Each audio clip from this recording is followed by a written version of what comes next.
Holy frack, everyone! I'm having a moment right now. I have the incredible humans from Geekable in the house. Nick and Anna's. What's going on? Thank you for having us. We're really excited about this. This is part 2. We just did our first little parter on our show, and we were so happy to have you on, and now we're honored to be on your show. So thank you for having us. Yes, honored is an understatement. I know I gassed you up before, but like your page, Power of X-Men, like that is the community, and if you're not a part of it, you're like not in the now, and you all need to like. Yeah, you're not in the 411 as you're not. Yeah. So please, seriously, big fan. And it's awesome doing this with you. Part 1 was fun. Let's kill it in part 2. I mean, this is what I love talking about. BB, we're gonna kill it so hard in this part 2 that not even the 5 could resurrect us. Oh, I'm with Power of X-Men, all right. Oh yeah. No. You all have like come out of the gate screaming. Geekable is an amazing podcast. I said this on the previous episode, part 1. That Art Adams interview is next level. What you all are doing, it's insane. And it's, by the way, for folks at home, starting a podcast is so incredibly difficult, and the amount of energy and time that goes into it. Oh my gosh, right. And you all have come out and you're just so great. Like it's almost like you all have been doing this for years. How did Geekable come out? I don't know. Oh my gosh, hold on. Along with it.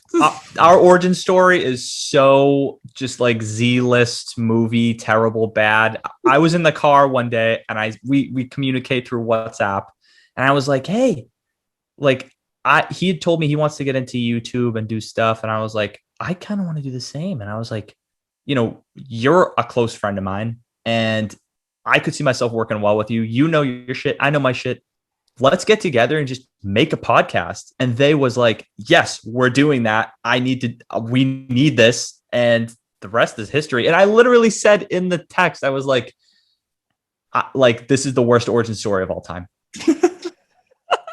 And I was like, can we redo this? Can we redo this? And but anyway, that's we talk all the time, and it was only a matter of time. We had these comic talks for every once a week. We'd sit down and just talk about comics and what we liked and what we didn't, and so that's how this kind of manifested. It's been great. We do our mini reviews. We call each other up. We have like an hour-long conversation where I'm just like walking around the house and being like, oh, did you read this issue? Did you pick up this issue? Oh, you're not reading Unbeatable Squirrel Girl? What are you doing? And then we just... That is no one ever. That is, yeah. I'm a huge Ryan North fan, so don't come for me. But yeah, we would just these calls over and over again. And we were just like, we should just broadcast this at this point. Like, we should just have it be out there. And then the ball just kept rolling.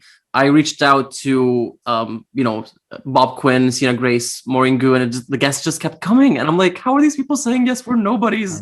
We're no one. We're literally just starting out. And these amazing creators are saying yes to us. And it's mind blowing. And today we just managed to get Christopher Sabella to come on the show. And we're so excited. So excited for you all. Thank you. But no, I would never say you all are nobodies. Like, the podcast is incredible. And we've had Sienna Grace on a few times. Yeah, we saw. An amazing human. Oh my gosh. Nicest person. Oh my gosh. Nicest. That's what makes the show special. It's meeting people like yourself and just building the sense of community, and it really like rises us up. And it's just a feel good culture is really what it all boils down to, is what I would call it, I mean, as comic book fans, we're all like kind of like on the outside, really. We're not like a huge community. We're getting fewer numbers. So it's nice to have this and meeting new people who are just as passionate about the things that we are, and just becoming friends with them and getting to know them better. And yeah, so I'm just very thankful that we've cultivated this small kind of community, and it's growing. Hold up though. How did you all meet? Okay. Nick, you can take this one. Okay. It was a dark, stormy night. But no, so I wish it was that dramatic. No. So and Nas and I, we both curated an app of about I'm gonna throw a number out. I think it was like 80,000 users. Yeah, we got to around 80,000 users. Yeah, which was the very name of this good. app? What was the name? Comics Amino. I feel like I've heard of it before. Yeah, I was gonna say I feel like for some reason you probably would have. But it is a great app, and it's continued on into other things. But what really made it special was it was indie comics, DC comics, Marvel comics, any kind of comic, people making comics, people making art, just all kinds of fun, goofy stuff. And unfortunately, we worked on it for a great time. I would like to think that the work we did on the app was great. We really helped the community. Yeah, we really did. Yeah, we went above and beyond. Yeah, we put. I mean, I was in university back then. I had so much time on my hands. Yeah, I literally had this entire thing called Comic Industry Game, where it was like a 5-week long challenge where people would have to like participate and come up with stories and pitches and art, and it was like a whole thing. And I had so much time to just sit down and write all that up, and it was all on my phone. Good times. I had so much time. but long story short, basically, they started funding Marvel Amino instead of Comics Amino.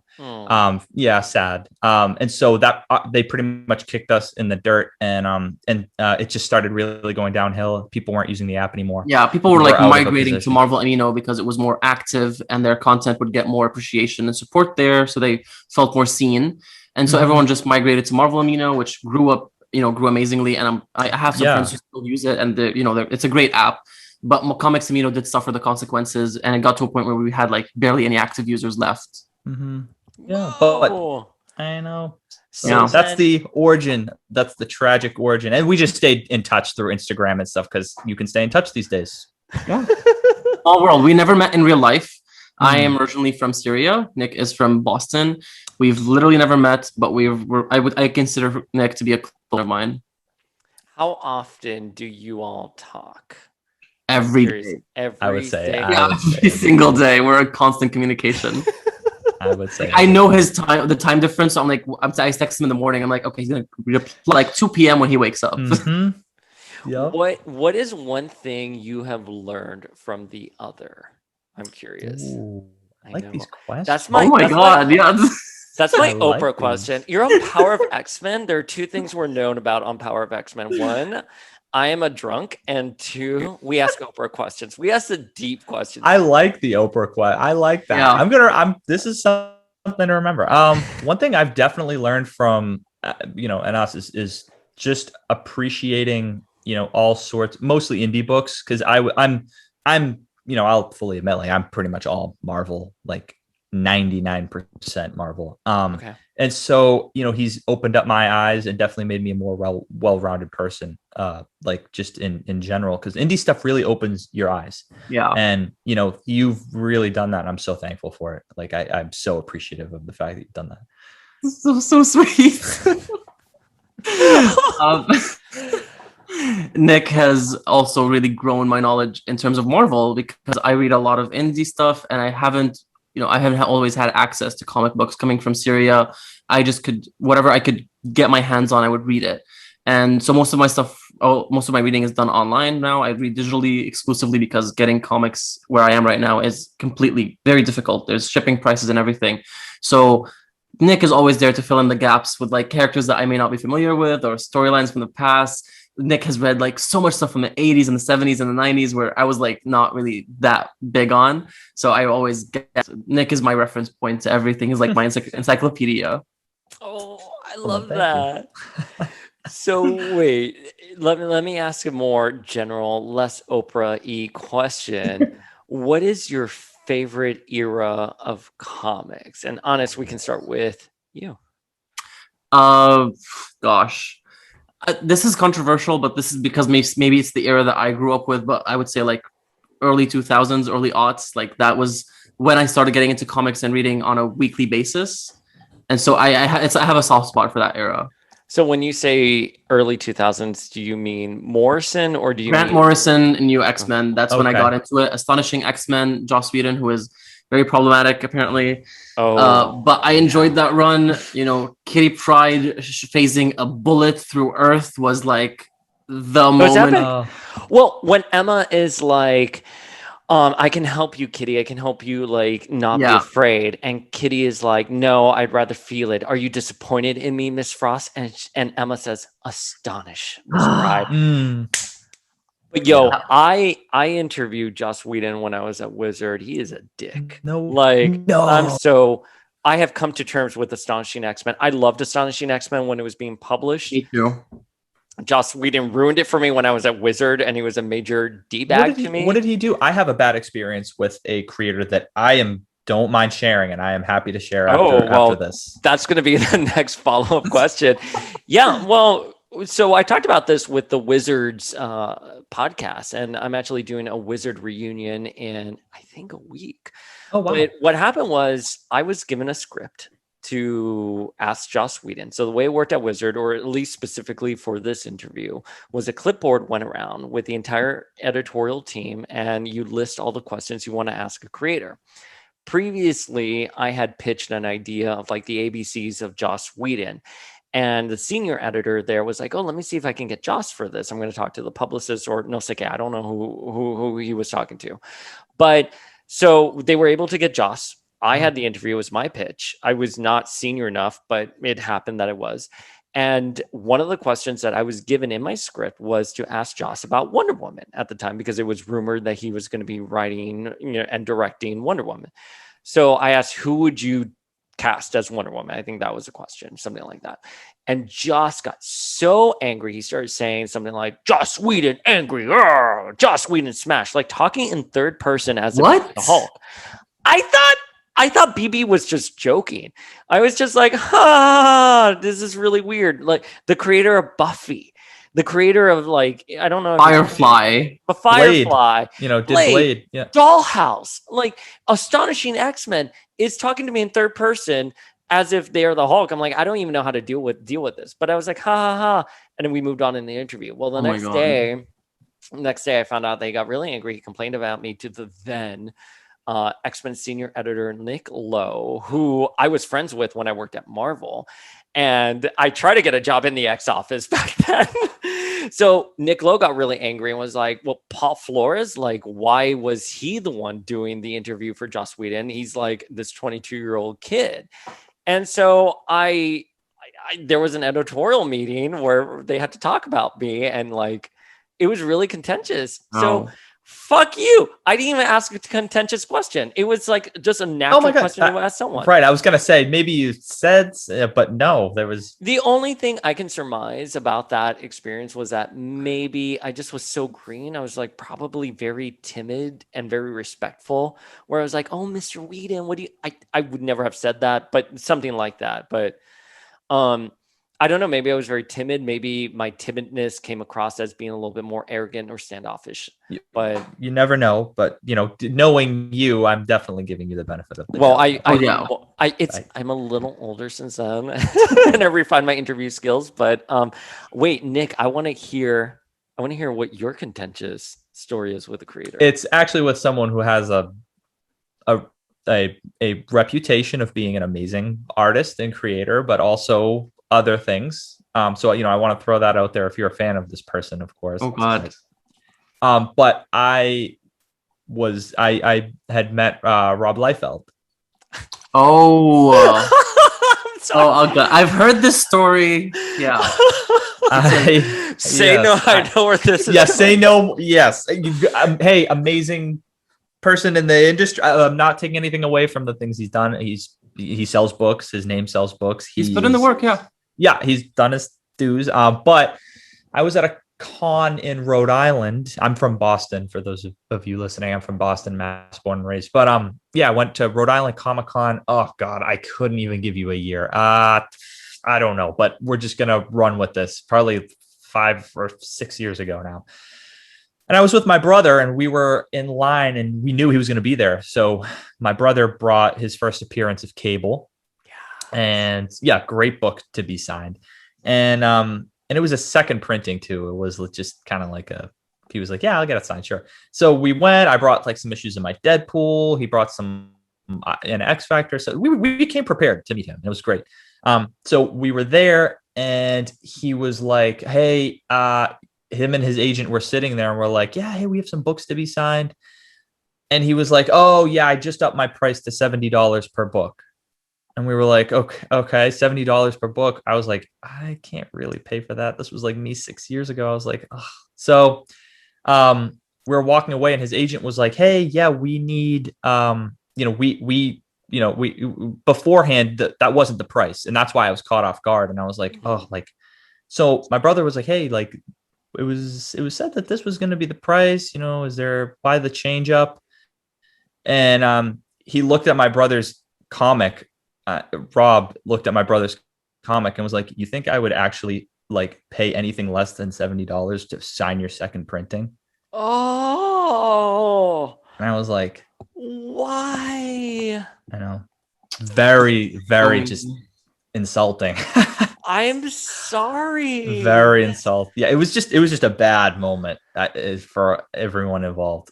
Have you all been to one of his live streams or one of his Insta lives? I stay away from. He literally has had people on, and he's here like, "Oh, you say I can't draw feet? Ha! You know what? Fuck you, man. Anyways, so I'm selling this cover. You know what, man? No, I'm gonna block you. Let me find your name there. Blocked." Whoa. That's it. Like, it's insane. Yeah. And Planet X-Men and all those people, they are blocked by him. You said that the other day too, that he will block people. Like he just. Yeah, it's insane. I proudly eat my words with this. I have said I have liked his podcast. I think his podcast is very informative, but it's a very problematic, creator. I eat my words because it's not. It's not someone who has the best interests of every community member out there. Mm-hmm. And we are not the only people. I mean, I've met others that have like met him, and they've had like similar kind of experiences. Because at first I was like, this is Rob Liefeld, he must be having the worst day of his life. Like my brother was so mad, but I was like, these cons, man, they're stressful. I was giving him every benefit, and then I started learning, and I was like, yeah, this is just kind of how it works. You can only extend so much kindness to people before you realize that they haven't earned that. Definitely. Yeah. So that's my story, hopefully. And that's, maybe I did get him at a bad day, but yeah, that's my little story. So let me ask a more uplifting question. Let's change some tide here. I want to know favorite X character. That's like asking me to choose my favorite child. I have no children, but if I had children, I'm asking you to pick your favorite child right now. Okay, right off the bat, like if I was just first name to come to mind. Come on, Kris Jenner. I'm sorry, what was it? Kitty Pryde. Kitty Pryde. Okay, Kitty Pryde. That's like the first name that pops into my mind. Why? Growing up, I read all of her early appearances, and she was that new student at the Xavier School. So they used her, like, narratively speaking, she was always that new character that would introduce the new readers to the concept of the X-Men and everything, because she was learning everything along with the readers. And so I grew up reading a lot of Kitty Pryde, and I loved her. I'm a huge fan of the canceled Pride of the X-Men animated series. I love it. I love Pride of the X-Men. We've had Larry Houston on this podcast twice. I have always said, why did Pride of the X-Men? The Toei animation was beautiful. Yeah, I love that pilot so much. I watched it every now and then. And again, Astonishing X-Men really helped grow my love for her and appreciation for her as a character. Oh, yeah. And then seeing her grow up into the amazing character that she became now with like X-Men Gold, when she was like running the school, running the ship, and now with the Marauders. I was going to say, Marauders is like badass Kate. Like she's cool in that. Kate is like one of my favorite characters ever. I wasn't sold on X-Men Gold. I wasn't per either. se. I don't like her "let me talk to your manager" Karen haircut in there. Mm-hmm. And I don't know, for me, it's really hard to see a character like Kitty be the head of the school when you have someone like Storm who virtually has no plot. That was like my only grievance with it. And I think the focus on the yesterday's X-Men, I believe that's what they were called, was so prevalent that I struggled to find Kitty's purpose. And then she was in outer space with Peter Quill. Yeah, I don't like that era. I'm sorry, that's before. That's before. I'm sorry, I'm getting my history mixed up here a little bit. But I love Kitty as the young ingenue who knows more than everyone around them. And she has been able to transcend sort of like these micropolitics. That's why I think Marauders works so well. And I'm so excited to see where she's going in Marauders. Me too. What about you, Nick? Nick, yes. My boy Warren Worthington III. Yes. Aww. Why Warren? Because he's an angel. He's a beautiful person, beautiful figure, beautiful, just the wings, just everything about him. But he's so messed up on the inside. And it's just like, this character can go anywhere. And it's just like, you don't know. Oh, he's so just like badass and deadly, but so kind and gentle. And I wish he was getting a little more love in Krakoa. For sure. That's one of my things. I wish he was definitely getting a little more attention. And I flock to the character, pun intended. What do you think of X-Corp? Okay. Sorry. Yeah. I loved the idea of X-Corp. I loved the idea of it when I first heard it. Yeah. Nick was telling me like he was so excited. It was his most anticipated book. I was excited for Way of X because I'm leaning into more like the spiritual side. And Nick was like, I want to see how they go about the business industry side of it. And yeah, Nick was really excited for X Corp. Yeah. And I love it a lot, but I think it just didn't, the plot isn't good enough for me. And I'm going to elaborate on that because that's a big statement to make. But it was just kind of like, how do I say it? I'm trying to like really structure this, but I'm just going to say it because I'm going to say it. We can fix anything in post. Yeah. I just kind of didn't really feel the narrative of where the story was going. I didn't really know what to pay attention to the most. I didn't know what to invest in.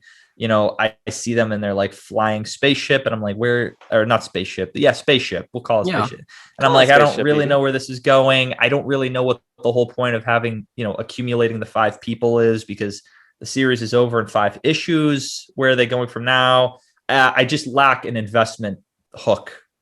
Personally, I love the characters involved, but and I love the talk. I love the business talk. I find that so interesting, especially when it's tied to Krakoa. But yeah, ultimately, it was just an investment thing. It just didn't captivate me. For me, the only thing that's captivating about X Corp is Jamie because I'm a huge Multiple Man fan. I love Jamie Madrox so much. My favorite like X book, I would say one of the top 3 for me is X Factor. Yes, I was about to ask you about X Factor. Hell yeah, I love X Factor. I remember when I was reading it for the first time, I was texting Nick like after every issue. I'm like, this is so good. Like, have you read this? Expect X Factor? The unexpected. Yeah. It's a really good run. And but so I fell in love with. Did your face crack after Siren had the baby? Oh my god. Oh my goodness, face you crack guys! Of the century. Yeah, that's such a good book, and I'm so happy to see that so many of that era crossed over to Krakoa now with like Siren and Polaris and like their history together. It's just really good stuff. So, I don't personally know this, but we've mentioned this on our podcast that you love Maddie. So, is Madeline Pryor your favorite X-Men character? I like Madeline quite a bit. My favorite X character is actually our God Queen, Jean Grey. I knew you were going to say that. It's Jean Grey. And I love Jean in the White Hot Room as White Phoenix. And that's such a contentious thing to say because technically she dead. Girl, she's dead when she's in the White Hot Room. But I think I love Jean being emblematic of what being a mutant can do for an individual and where it can take them and that she can ascend the mortal coil. I love Scott and Emma together. I think that's a relationship that's beautiful. Oh, thanks to Jean, who pushed them to be together at the end of New X-Men. Here Comes Tomorrow. And I thought Phoenix Endsong was a beautiful story. That being said, though, I would have liked to have seen more of Jean in the White Hot Room. We kind of got her back in Phoenix Resurrection. And I'm curious about Matthew Rosenberg's perspective on that, but maybe someone's gonna ask him questions about that. I don't know. A little hint at a future episode there. Right there. But I love Jean from a young age. I think spoke to me, and to give you guys a little bit more context, and Yeah, the please. situation I grew up in Miami. I grew up in Miami during the 80s, early 90s on Calle Ocho with my abuela. Like it was during the cocaine wars. Like my Dio, God rest his soul, was like transporting like cocaine, Wow. like it was a really rough situation. And I could go to the comic book store with my primo and we would just collect the cards. I've talked about this at nauseum, the Fleer Ultra cards, and we could read comic books. And my primo really saw the X-Men as just heroes. But I saw something a little bit more. I saw the mutant metaphor there. And all the other boys that I had to, go to school with and, would talk about Wolverine popping his claws and like Cyclops shooting his laser. I saw Wolverine as a very tormented soul. I saw Cyclops as someone who couldn't control his mutant abilities. They saw Rogue as the babe. And I was like, no, Rogue can't touch another human being. How lonely is that? So the X-Men spoke so much to me. And then when I got to Jean, it was this person who was perceived as the underdog, especially in the animated series, like very weak. But she was actually the strongest among them. And she was so strong that she was able to ascend into the cosmos with the Phoenix. So it just, little gay boy on Calle Ocho growing up in Miami, like it just spoke very profoundly to me at a certain point in my life. So that's... Wow. I love that. Thank you. I think that's why the X-Men, I think, speak to a lot of us, is because they do represent a lot of marginalized minorities, and we connect with that, on a certain level, some way or the other. Everyone has their own thing, and that touches a lot of close. It hits home for me too. You know what? I'm gonna say something bold real quick, and I always say this. Do you think there's a story out there for everyone that would get any person in the world into comics? I truly believe that. Yes, absolutely. I really do. I really do. I think if you're unfamiliar with the medium, there isn't that one book that's going to get you into it, because I've tried. Trust me, I've tried. I've tried so many people to get them into comic books. But if I think it's about growing up with the medium. And Kelly Thompson talked about this when she had her little project where she would send comics to people of varying levels of experience with comic books. And she always found that the older you get, if you have never had much contact with the medium or knew how to read comic books, you would fail to enjoy them, no matter how good the story is. But don't you think that what's so brilliant right now with the MCU, though, is that you don't even need to be a comic book fan to relate to someone like Captain America or Black Panther or Captain Marvel. Like the MCU has introduced comics in such a bold new way. And, comic book sales, it's kind of hard to track them post-pandemic because the number and everything that happened with DC and Diamond. So I can't really track them. But like comic book sales aren't as big as like other industries, let's just put it out there. But that's the MCU, that's huge. And like I talk to people all the time who have never read a single comic book in their life, but they are obsessed with Wanda, for example, or Black Panther or Captain America. And I don't know. So when, if we're going to pose the question, is there a story out there within the comic universe that can appeal to any reader? My initial reaction is to say yes. However, if we're talking about it in a comic book format. Yeah. I mean, listen, some people don't like to read. That's true. Even when they're pictures. Oh, yeah. Even when they're pictures. Yeah. You know what? I think you might be. I mean, I used to hate reading as a kid, and I would only like read comics. And my mom and dad were just like, just give him comics. Give him comics. He'll read them. Just give it to him. And so I would just chew those wadges of comics. And but I don't know. I kind of stick to my guns a little bit. I don't know. I feel like there really truly is like, all these emotional characters, and everyone's pretty emotional. I think, there's an attachment that could be made with anyone, but I don't know.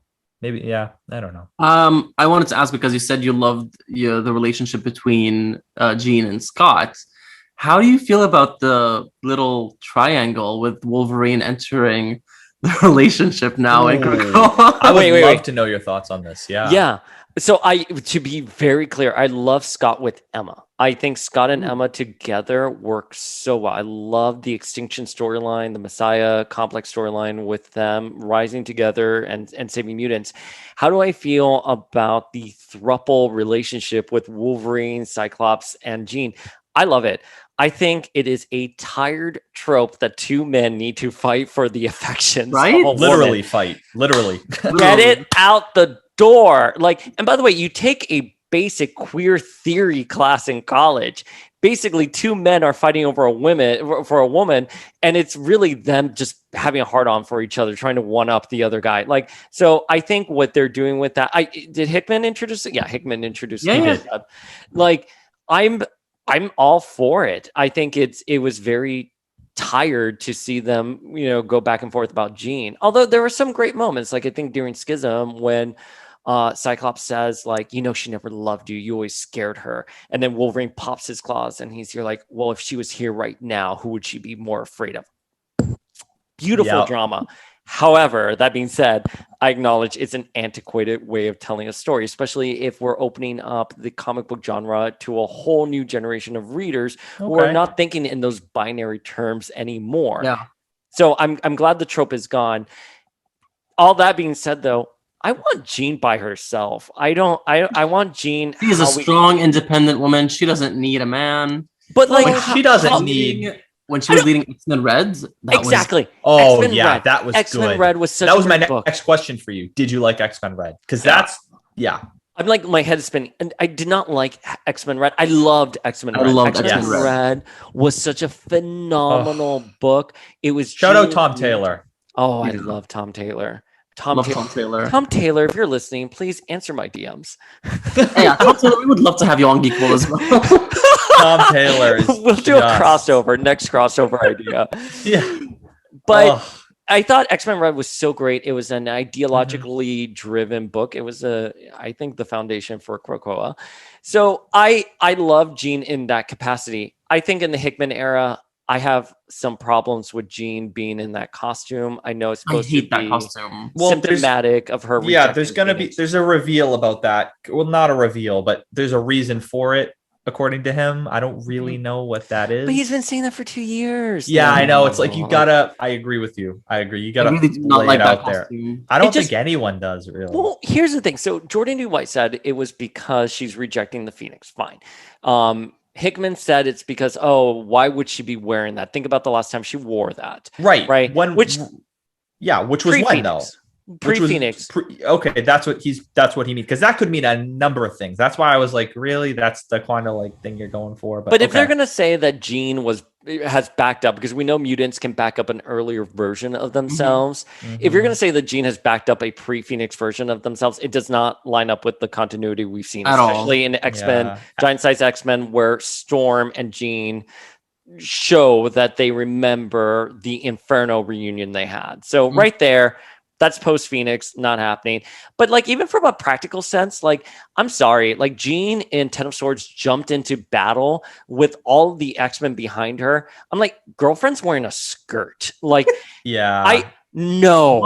absolutely not. Yeah. Like, that is no. Give her that X-Men Red costume or the green and gold X-Men Red. What was wrong with the X-Men Red costume? Exactly. It was so realistic. It was comfortable. Yeah, it has like armor kind of padding. I'm like, that is logical. That is completely. I could really get into this, because I think you're a warrior. She's literally like Daredevil wears padding because he gets hit. Like Jean does get hit and she takes it, but I don't rant over, but rant over. Wait, I have questions for both of y'all. So, honest, what did you think of Elliot Page's performance as Kitty in X3 and Days of Future Past? I love Elliot. I've been a huge fan. Like I've watched most of his stuff growing up, and as a fan of Kitty Pryde, I mean, I was not as big into the comics back then when I was a child, when X-Men: The Last Stand came out. And like, you were a child. I was some of us are drinking age. I think I was like, what, 9 when X-Men: The Last Stand came out? I was about to say, I was like 9. I remember watching it for the first time, and there was that make-out scene with Wolverine and Jean Grey, and my mom had me cover my eyes, so I was that young. What? I'm sorry. I'm making you feel old. I'm so sorry. No, it's totally fine. I love it. I was like, I was in college. I drove 2 hours with like a wine box cooler in the back seat just to go see it. But yeah, I loved Kitty in that movie. I loved the pink in the black costume. I loved her relationship with Bobby Drake. And that was part of the reason why I ended up growing attached to that character, wanting to read more and more about her and reading more comics with Kitty Pryde in them so I could learn more. So fan of Elliot as Kitty. Mhm. Okay. And then my next question for you, Nick, is Ben Harding or Ben Foster as Angel? Harding. Harding. Why? I thought another reason why I love Angel is because he was neglected in the film, unfortunately. But the scene that got me when his what is it?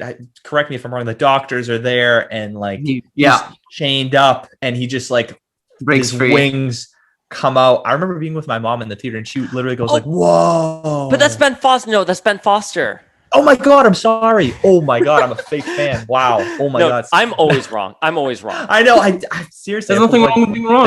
No. There's Oh my God. nothing wrong with being wrong. But anyways, continue. I'm sorry. But yes, no. That in that moment, I was like, okay, that's he's finally kind of accepted who he is. That's power.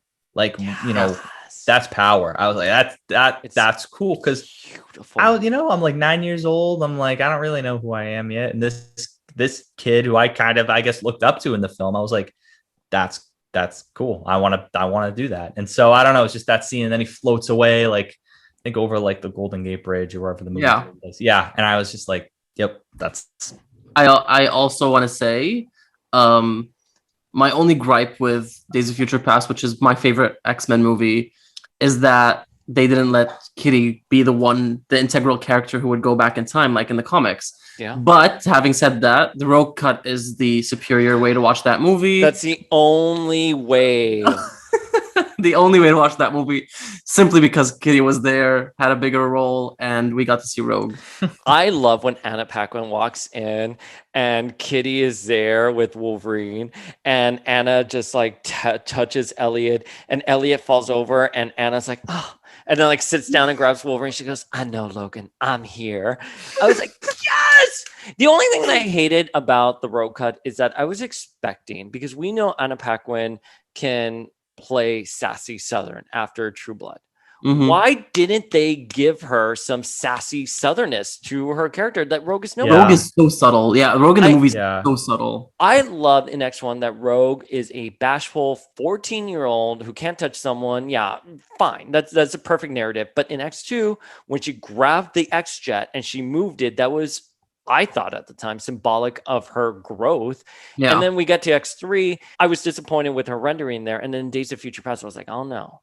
Anna Paquin has been doing True Blood. We're going to see Sookie Stackhouse, but with mutant powers. And they didn't. They didn't give us that. I was so disappointed by it. There's so much in the X-Men movies that really didn't live up to what the fans wanted and what we wanted to see. But all in all, they did help a generation of people get into X-Men and fall in love with these characters. Me included. Yeah. Me included as well. X-Men 1 was my introduction to comic books. I talked about this before in our second episode. It was my first superhero movie. I was watching X-Men 1 on the TV. It was the thing that got me into superheroes in the first place. And I went to my brother and I was like, I need more content. So help me find the comic books because I know they exist.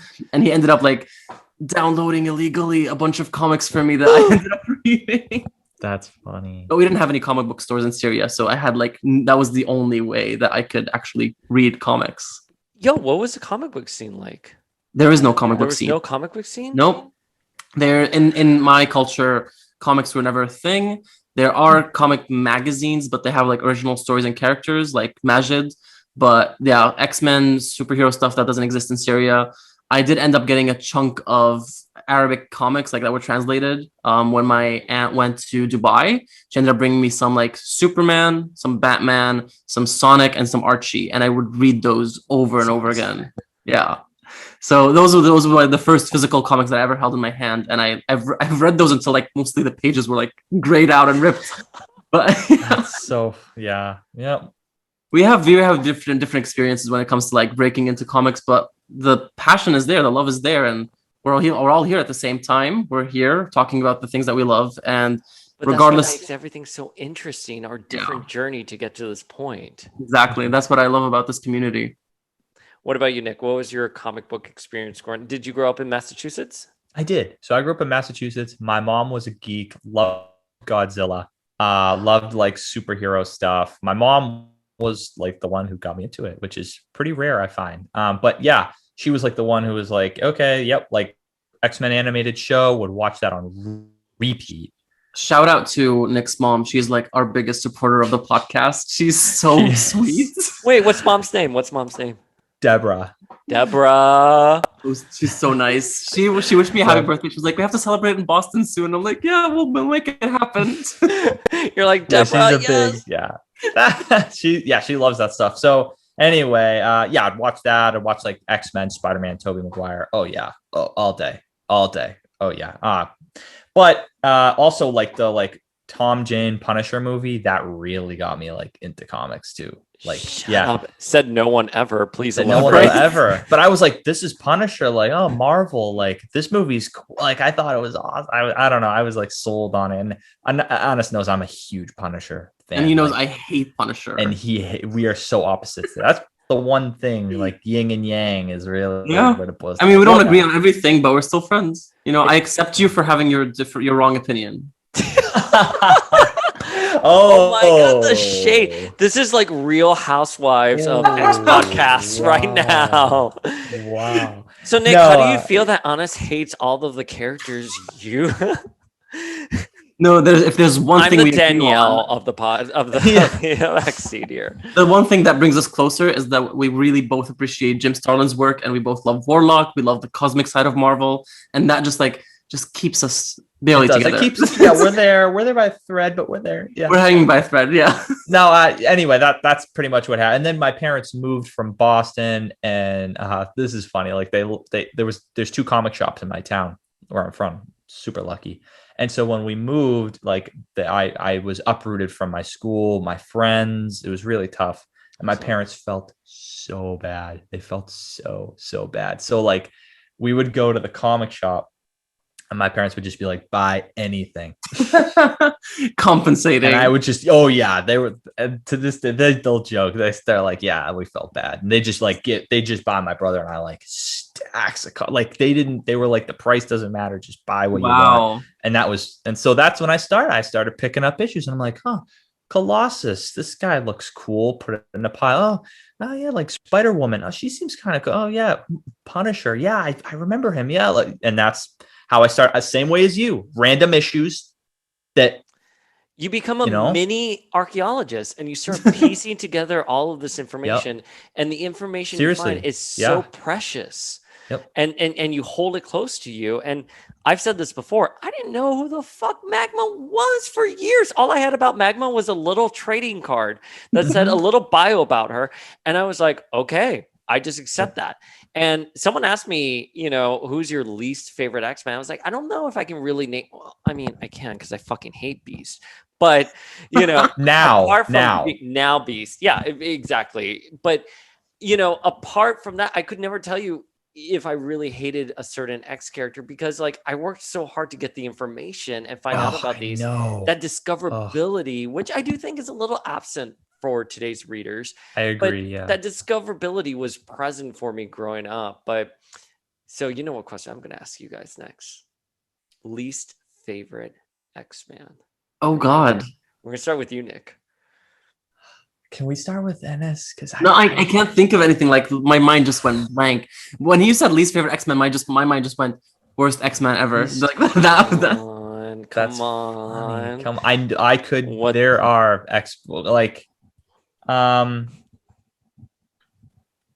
I'm like going. You can see the okay, how about this? Turning. Wait. Let me make it easier. How about this? Least favorite mutant. Yes. That's kind of what I was going for. Okay. Least favorite mutant. I don't care for Sebastian Shaw. Okay. Yeah. No. That's a fair. I feel like he's way too dimensional. I like whenever he's scheming and he's plotting, you can see it from a mile away. There's no shock factor for it to me anymore. Sebastian Shaw's on screen or like on the page, I'm like, yeah, shit's gonna go haywire. Like there's nothing good that's gonna come out of it. So I'm not a huge fan of Sebastian Shaw. Okay, that's fair. Yeah, I agree with that. Yeah, I agree. Although the story Marauders, we did get call her Kate smack. That That was like decades in the making for me. I've been waiting for that to happen for so long. Did you like the Lourdes issue that just came out? I really liked that in the last Marauders issue. I did. Yeah, I hope we I find like that. So what they're doing right now in the X office, and this has me a little weary right now because a couple months ago I would have said, "Oh my God, I am so tired of the X office throwing all of these plots to the wall and seeing what sticks." After speaking with Cy Spurrier, I believe he said that the term now in the X office is called clairmonting, which is everything you do as a writer, you're doing it as well for future writers or for another writer to come in and mine that story. So heard you say this. You know, with Lourdes, I really wanted Lourdes back. I actually, God, I used to be such a hard ass before the pandemic, and now post pandemic, all I do is cry. I read, the Hellfire Gala issue, the classic X-Men story where Lourdes died, and then that scene between Emma and Shaw where Emma's like, I haven't thought about her in such a long time. I cried. I really wanted her to have like a big present story. I love that she's still alive. I love the story that they the Kingpin and all this. That was okay. But wait, Emma, cool. you're and I maybe you guys can explain this to me. Emma literally said, I'm going to take you to a really good man. I don't know if she was being sarcastic. I don't know if Kingpin is supposed to be a good man underneath everything. But Lourdes literally said, I don't want to trade in one Shaw for another. That is my impression of Kingpin. That being said, I love the Netflix rendition of him where he most certainly is not a monster in the way that Sebastian Shaw is. But is he supposed to be like that in comic books now? I don't follow enough Spider-Man. My little brain can only take so many comic books. I don't read enough Spider-Man to know, is he being portrayed? Is he being rendered as more of what we saw in the Netflix series? Because then, yes, I can agree why Emma would have taken Lourdes there. He has his moments. He does care about New York. He cares about power, obviously. But recently, in the latest Daredevil run, he did save Hellfire Kitchen. He did. Hell's Kitchen. Hellfire Kitchen. See, this is where my mind is. My mind is. Can that be our new? Can that be a segment on both our podcasts where it's Hellfire Kitchen, where we serve some steaming hot meals? And then we get Gordon Ramsay to judge it for us. So Hell's Kitchen. He did help save Hell's Kitchen, and he has his moments. He's not entirely irredeemable, but he's a pretty bad person, I would say. Yeah, he's a terrible person. Yeah, I loved it. I love him. You loved it? Okay. Yeah. I like the whole Lourdes thing because she was a character that didn't really mean much to me. I have the issue that I read it as a kid and I was like, oh, that's sad. And that's why I always kind of had a soft spot for Sebastian Shaw, even though he was literally the worst person in the world to her. But I was like, okay, he's kind of interesting now. He lost this person. They go and they kill everyone in the house. I was like, that's kind of badass. I could, young me was like, damn. I don't know. Yeah, I guess that was, I mean, I don't know. I liked it, but that's just a little thing that, that pays off as being a reader for so long. They kind of call back to stuff like that. I liked it too. I mean, for the record, I liked it. I want to see her in the present. So I don't know. Again, I don't know if they're clairmonting or if there is a larger story with her on the horizon. That's the only thing that has me confused. But wait, did you answer who your least favorite X-Men No, was? I didn't. If I was to, I guess, or mutant. Yes, or mutant. Oh my gosh, I should have come prepared knowing you would ask something like this. I know. Welcome to a very shady podcast. Oh my god, least favorite mutant. Gosh, I'm really Can we come back to this, please? Because I have so many that I'm always like, I don't like when she shows up. Oh, why is she in this book? Oh, why is this? I'll give you an answer by the end of the podcast. Please, Spring, you put us in this spot, so it's only fair. Who is your least favorite mutant? Beast. Fuck Beast. I fucking hate Beast. Literally. Oh, I'm sorry. I'm Hank McCoy. Where did I get my PhD from? Nowhere. No one knows where Hank McCoy got his PhD from. He just showed up one day at the Avengers after they did a TV commercial where they're like, oh, anyone who wants to be an Avenger, come. And Hank McCoy, of course, has to insert himself because he's never met a team he doesn't want to be a part of. And literally, he just shows up and you're like, I'm a geneticist. Where did you get your PhD? No one knows. Show me the No one cares. receipts. Yeah, exactly. It doesn't check out. It doesn't check out. He showed up to X Mansion as Hank McCoy and as a what checks out 13, 14. Yeah, like something like that. Like teen. Yeah. And I know where he went. He grew up in Illinois. He went to wherever for his undergrad. Sure. But, then let's fast forward a little bit. He literally was useless during the 90s. Like he tried to find a cure for the legacy virus only to kill off Zaddy Colossus. I'm sorry. Like, no, fuck you. Like, and he should have found a better way with that. And then don't even get me started on AVX, where Cyclops, you can disagree with Cyclops. Yes. But Cyclops's one motive was that he wanted to repower the mutants. He wanted that X gene back. He was fighting for the survival of an entire species. Mm-hmm. He does it. He activates the X gene in the end. Well, Hope does. I'm sorry. Hope does. Hope activates the X gene in the end through Cyclops's work. And Cyclops is then held in a camp. And literally Hank McCoy comes in and he goes, "Oh, Cyclops, you've destroyed everything for these new mutants who are emerging." And Cyclops is like, "What do you mean new mutants? Like, Hank, there are more mutants, you need to tell me." And Hank begrudgingly says, like, "Yeah, you were right. There are some new mutants, whatever."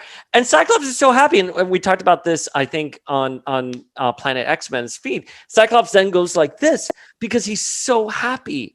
And like Beast can give a flying fuck about that. And then he brings back the time displaced X-Men. I hated no that. one liked that. That lasted way too long. But those poor kids, here's the thing.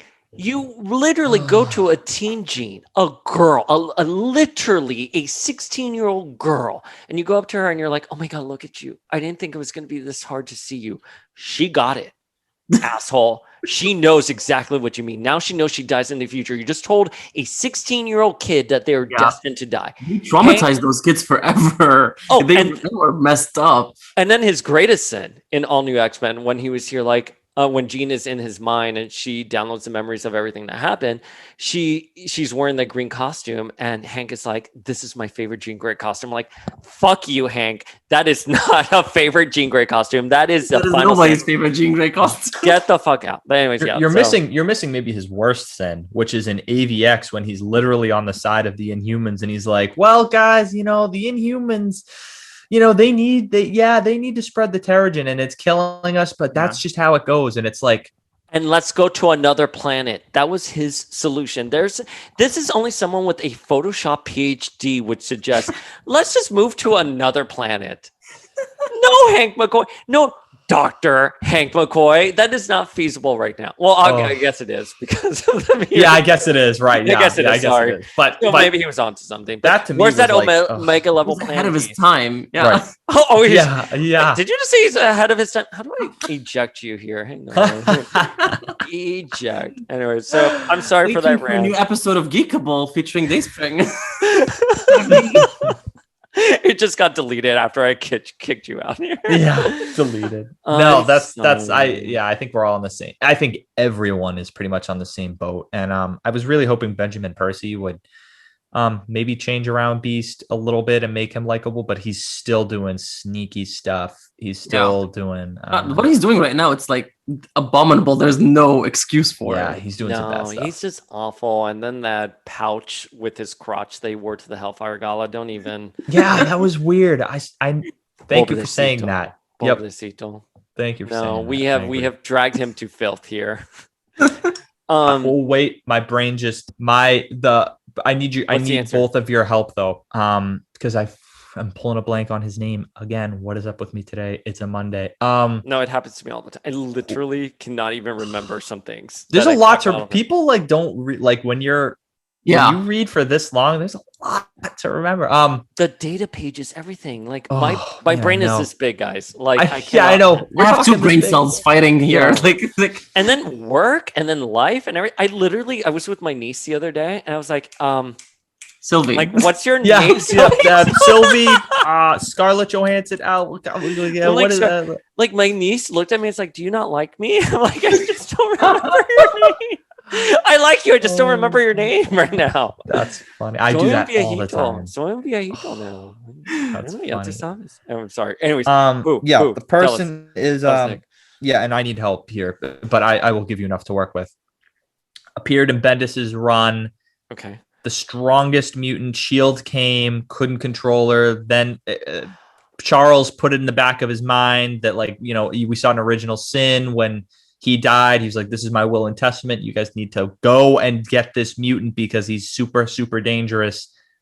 That's the one that eventually killed Cyclops, right? And then they had to do like a time travel story. I want to say yes. Hang on. I want to say yes. I love how you picked the most obscure character to not like. He was remember like, being being like- say that I hate without pissing anyone off. Oh my gosh. This is actually a common one. I've heard people be like, yeah, this was a dumb idea. But the story was just not, it just didn't make sense. It just wasn't. I was like, this character, very powerful mutant. I'm pretty sure he's dead now and they're not resurrecting him. And they've said they're not bringing him back either. Okay. Yeah, I know who you're talking about. The story was there. Cyclops eventually confronted them and killed them. I believe it's how the story went. And then they did a time travel situation where Cyclops came back to life, and they killed the character before he could do what he had to do. Right. Hang on, I'm pulling up his name as we're yeah, talking. please find that because that's gonna bother me. My God, the character I hate but can't remember his name. And everyone will know it once we say it because he was a big deal when he came up. I think this was like 2014, 2015, that long ago, huh? Wow. Mm-hmm. It's been a minute. Hang on, I'm looking for it. But okay, well, that's the character you don't like. That's the character I don't like, and there was no point of having him right. And you know what? That's another thing, real quick, is like it's funny how like time flies when you talk about comics because you really recognize like how much time goes by when you're reading stuff. Like this was like 2014 and it's like, oh my gosh.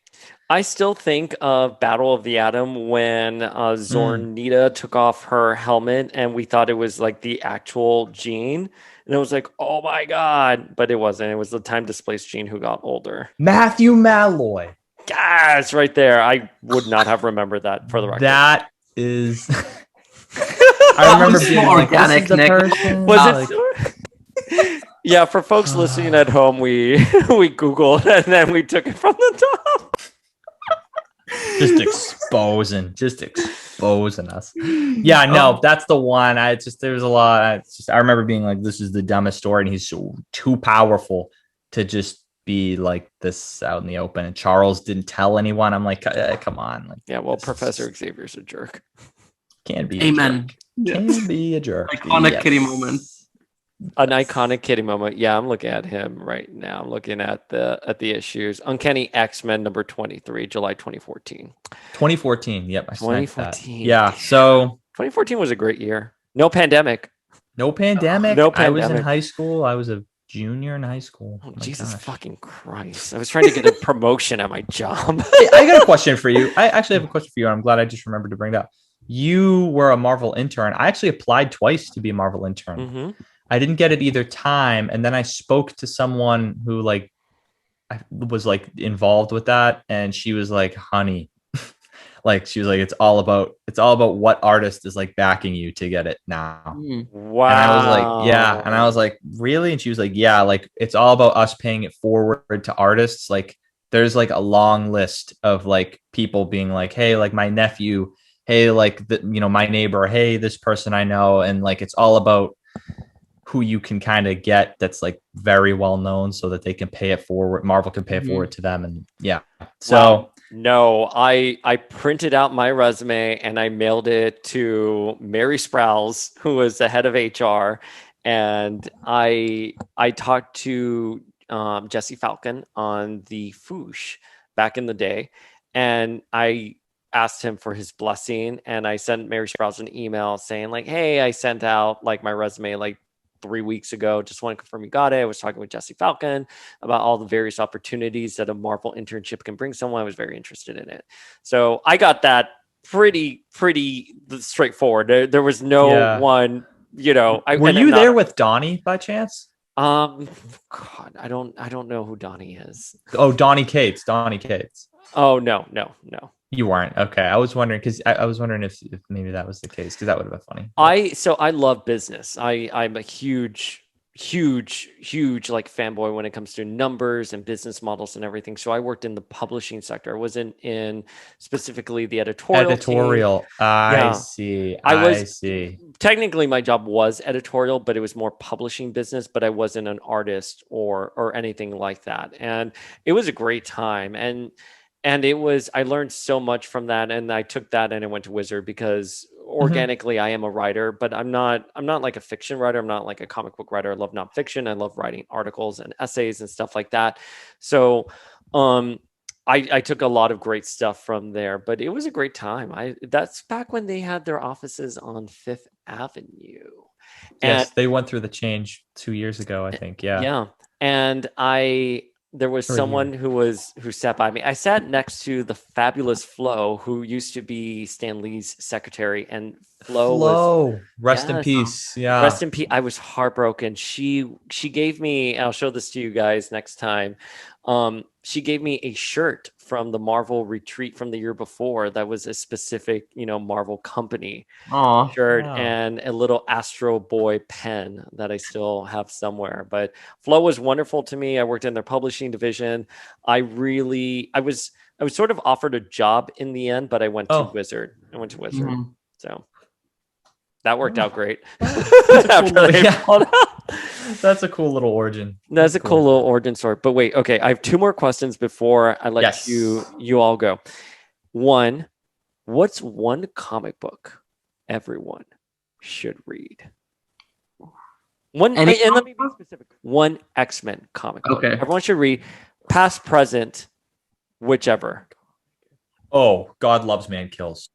Boom. There. Boom. X Factor, Peter David. Oh, yeah. And you know what I love about the X Factor, Peter David, is that they were the only ones who dealt with the fallout of House of M. That's true. At the time, that was the only book that really cared to investigate what happened to the mutants. And even it set the whole thing up with like Lala Miller. She was like setting the whole thing up even beforehand. So it was like, it was amazing. Oh, that was such a good series.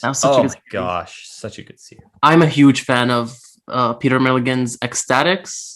Oh yeah, that was such like an obscure, unique, different X-Men book. It was so funny and so dark at the same time. If anybody's like interested in something like that, I would recommend them Ecstatics, or it was X-Force in the beginning, but then it relaunched as Ecstatics.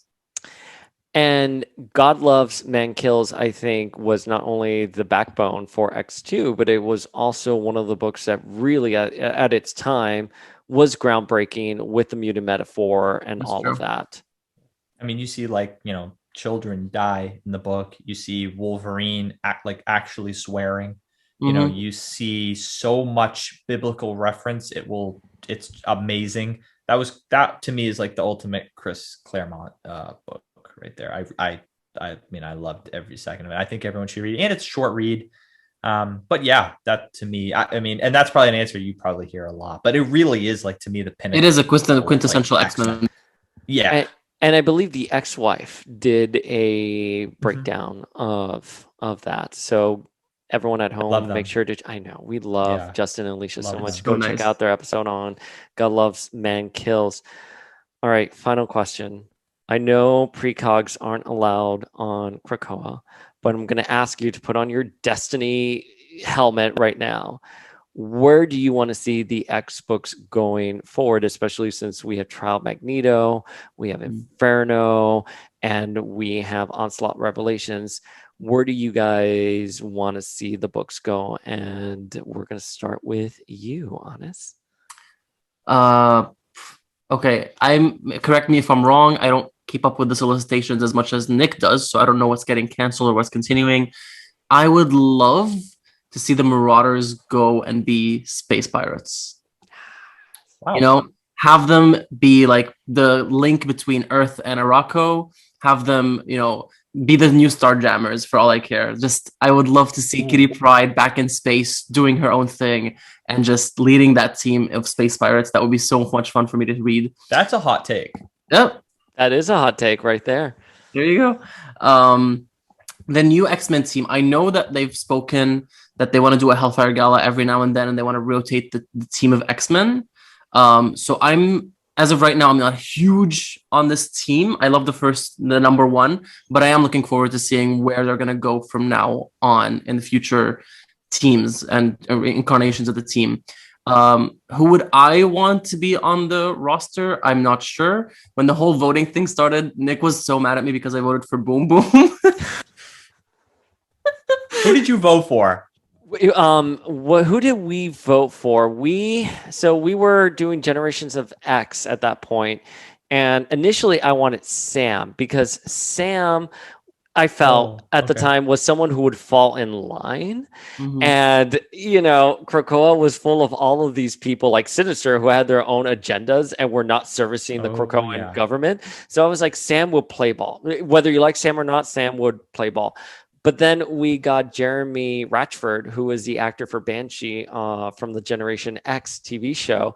Wow. And so me and my then co-host, who's been doing a lot of Power of X-Men episodes recently, we switched our beat to Banshee. And I think our slogan was, "There's no need to scream when Banshee's around." You did love that. You were campaigning for Banshee. We went to. I love Banshee. We went on smearing campaigns with some of the other accounts. It was so much fun. Hopefully it was all in good fun. I don't take any of it. I don't know how you all are. I don't take it seriously. People have literally come up to me and like, "I fucking hate Jean Grey," and like, "Oh, I'm sorry if that offends you." I'm like, "I'm fine." Like, it's an imaginary character. I know people forget. Yeah, that's you. Yeah, it's not an attack on me. No, I love Boom Boom. I have been obsessed with her since I read her in Next Wave. I love Next Wave so much. Thank you. I love Next Wave.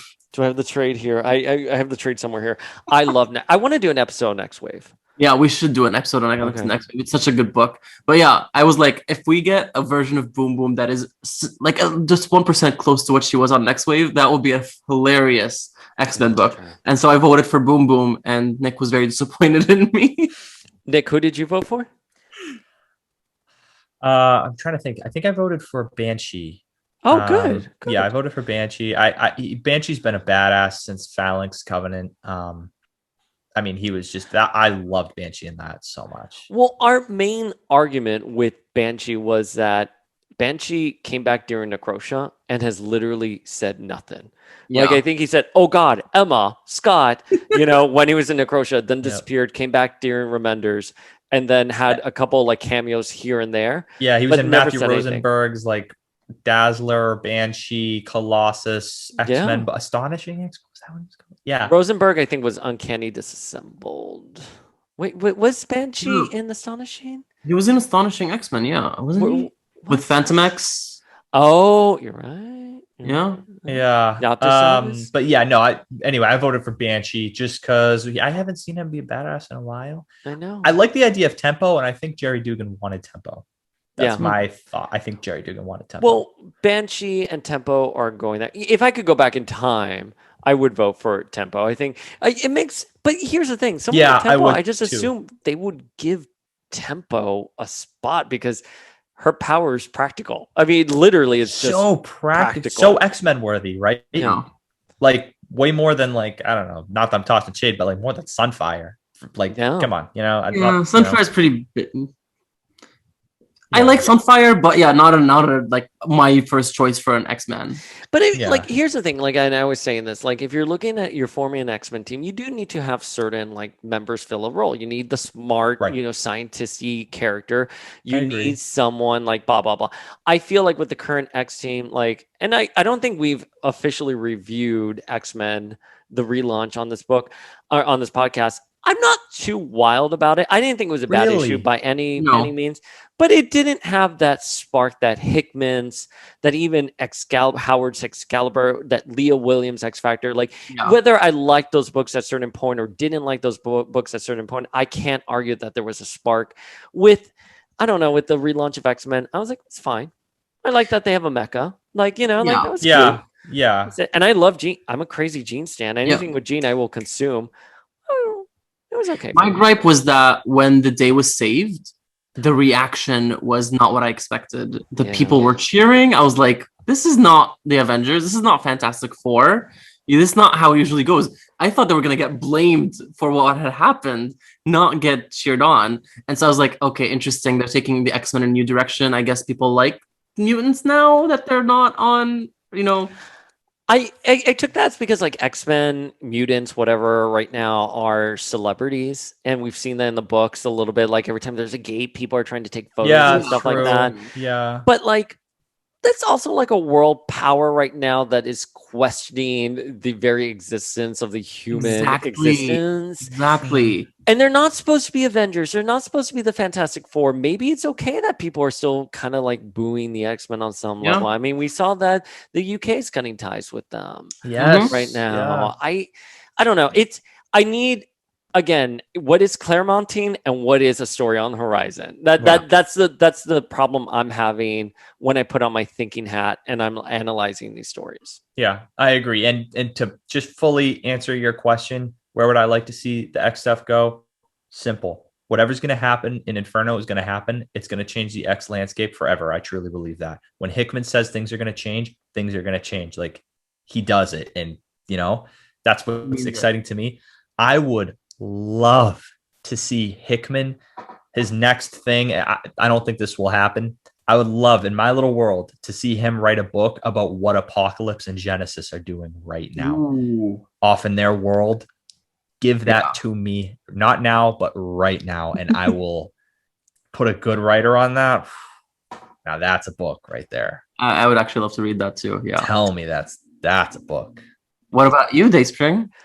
What do I want? So I think it's been hinted at that a certain redheaded pretender is coming back. In the Hellfire Gala, we saw Alex trying to talk to Magneto about Maddie, and that who's in the background sipping her Prosecco's Mystique. I think what's going to happen is that Mystique is going to try to resurrect Destiny, finds out that maybe the protocols for precogs are under lock and key that she can't even access, but she's going to come across the resurrection protocols for Maddie, and however she does it is able to resurrect Maddie, and Maddie will lay waste to Inferno, or excuse me, to Krakoa via Inferno. And I think eventually Destiny will be resurrected, and I think when everything is going to be hitting the fan, I think mutant relations with the rest of the world, with Wakanda, because that's been hinted at, with the UK, it's going to be like a World War X situation. And just when you think nothing can get worse, Destiny's resurrected and they go after Moira. And I'm like, boom, right there. So that's what I want. I think you're onto something, because this last New Mutants issue did show the bunch of kids try to resurrect Scout on their own. So they may be like showing us that it is possible. If these kids can do it, then Mystique can crack the code as well. Yeah. So I think you're maybe onto something there. That got me going. I'm like, when you said World War X, I was like, oh my god, World War X. And I may have had coining that. You're coining it. If they end up going with that name, we're gonna sue them. You heard it here. That's cool. I just they didn't get all the precogs. Yeah. Ultimately, though, I don't want to see all this go anywhere. I hope Hickman stays for like a Dan Slott run and just stays for a long time. Because I messaged you about this the other day, and I said, do you think there's a slight chance? I messaged you from my personal account. Do you think there's a slight chance that this is the end for? Oh yeah, we talked about this. Yeah, and you were like, no way, and I was like, okay. No, it would be a huge marketing push if this was the end. Yeah. I'm sorry. Like that's just the way they would say what began in Hoxpox will end now in Inferno. Inferno is a middle of the road story. And if they're being coy about it, I think they're being coy about it because there's a book that has yet to be announced following Inferno that Hickman's going to take over. Because I think the solicitations are only out through October. Yeah. And I think Inferno is supposed to be September, October storytelling. So I think November we're going to get a Hickman. But Hickman has everyone under a unified system right now. They would be so stupid. If it is the end of Hickman's run, then I would say that is the worst business decision ever. I gotta say, horrible marketing. I gotta say, if we're gonna get like introductions to mutants and X-Men in 2023 in the MCU, they might just end Hickman's run and do like a complete relaunch just to get those MCU fanboys to read X-Men comics and have them be accessible to them. Oh, Like they did that with Guardians of the Galaxy. They did that with Inhumans. They did that with, Do you know? I agree wholeheartedly with you because they have a knack of doing that. But one of the questions I have failed to ask, and I'm so sorry to interrupt you, but I think it's something we should ask ourselves. Make sure that we ask some of the creators and like people working at Marvel right now. How has Kevin Feige's role with Marvel editorial impacted the way they're producing? We asked Kelly Thompson that. We asked Kelly. And we asked Way of X, Bob Quinn. Bob Quinn. Oh. We asked if Yelena Belova's inclusion in the current Black Widow run was influenced by the fact that she was going to show up in the movie. Mm-hmm. And she said that the higher ups know stuff about the MCU, but the team of writers on the editorial doesn't really know. So they just roll with it. They, when she started realizing that Yelena's going to have a big role in Black Widow, she was like, personally, she wanted to include her more in the comic book, but there was never any like pull or tug in any direction, like include this character because they're going to be in a movie or a series coming up soon. So, which I find so interesting though, because you're right, Anas. It lines up, and it's just like you can't tell me this isn't on purpose. You can't. I mean, maybe they can't say. Maybe they, I'm not calling her a liar. I mean, they can't say. And I was more curious about what Kevin Feige's role is on the day to day. But Jordan D. White said this, and I thought it was so smart, which he said, like, "Oh, Marvel is an IP business." Mm-hmm. And in reference to Wanda not being a mutant, there was a point in Marvel's history where it was in their best interest to have the Scarlet Witch as a mutant. Then there was a point that there wasn't. Yep. Yeah. How can Marvel is a business and it does need to survive into the next century. So, but that's interesting that Kelly said that to you on. So did Bob. I'm curious. Yeah. I agree probably with what you all just said right now, which is maybe they just can't say. There's got to be. I mean, we all know. There has to be some unison. There's got to. I mean, hey, I don't know. I'm not starting conspiracies over here. I'm just saying, come on, follow the. Come on, follow the crumbs, the breadcrumbs. Let's follow the breadcrumbs. On that note, you both. This is a riot. We probably started recording at 5 my time or Nick, your time as well. And now we're at 7:14 p.m. It's 2:14 a.m. for me. Go to bed. How are you still awake talking? He's so hungover too. I hate this. I'm looking at you sometimes and I'm just like, is anyone home? Yeah, I had a big party last night and I'm still recovering, but I nursed my hangover all day so I can be here for this and be present because I'm so excited about this episode and being on the, Power of X-Men. It's honestly just gosh. I thought I was only going to be on yours. I didn't know this was going to be like a huge crossover event, and now I'm like so excited. It's a crossover. It's a crossover. I would have like fixed my hair for you both. like hey, it's Geekable. Like, welcome to my room.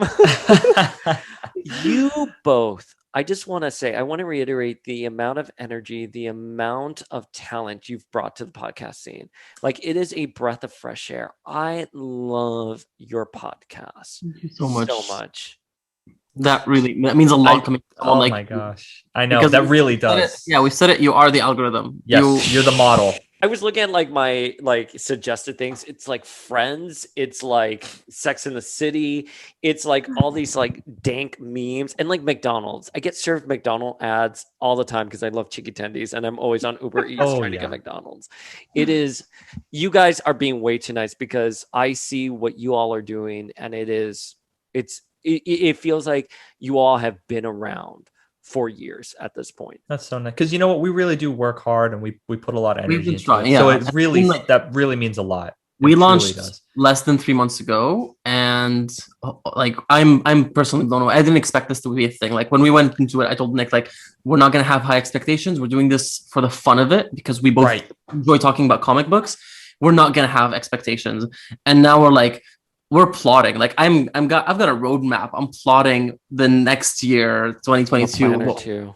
Yeah, I'm like, we've been talking about like, what are we gonna do? We need to come back with a bang for 2022 and do something bigger and bolder and stronger. So I'm really happy with where we're at right now, and we're cultivating a followership and a listenership, and we're so proud of that. We're so happy. Yeah, and Power of X-Men. I say it all the time, but it's just. The stuff you put out It's just next level. You're always getting people engaged, always getting people to interact with you. You just, it's just, you have the best reputation too. Everyone loves you. We literally all everyone talk. loves you. Oh yeah, we all talk. Like, it's just, you're the kindest soul, and we really. But no, it's been fun. We've really enjoyed.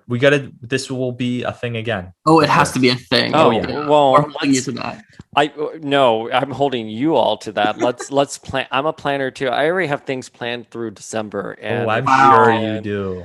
I can't believe I had you both on Power of X-Men. I love Geekable so much, and I know people in this community love you as much as well. But for those who probably haven't joined your orbit yet, where can folks at home find you all? We are on Instagram at Geekable_podcast, and we are on almost every streaming platform. We're on Spotify, we're on Apple. Just look us up. You'll find us there. We're Geekable, easy, rememberable. I don't know, memorable. Just look us up. It's 2 a.m. and you're hungover. I'll give you a pass. I am rememberable. Not. But this was a very rememberable night. Thank you so much. You're owning it now. I love that. You're Yeah, just yep. owning it. Yep. This is a very memorable. memorable moment. Yes, Anyway, Geekable_podcast. Check us out if you will. We're always looking for feedback, and we're trying to grow and improve our content. And so we're open to any opinions, whether negative or positive. What exciting? Is there any exciting episodes that you can tease for some of your fans right here? What can we anticipate that's coming down the pipeline? Okay, so if you're a fan of any indie comics and you've checked out Crowded, which is a very, very big indie hit, we are currently in talks of having Christopher Sabella on our show. And we're also in talking to Juan Ferreira, who worked on a bunch of Marvel titles recently, as recent as Thunderbolts, and who's also going to be hopefully on our show very soon. Who we had before, but the audio did Technical not work out. So we are back with a vengeance, and but we're hoping to make. Yes. So if you love comics, if you love media, comic related stuff like that, please give us a follow. Power of X-Men. Thank you for hosting us. No, thank you for doing the first part of this crossover event. It truly was an event. It really was. It was fun. All right, guys. As always, I am the Uncanny Dayspring signing off.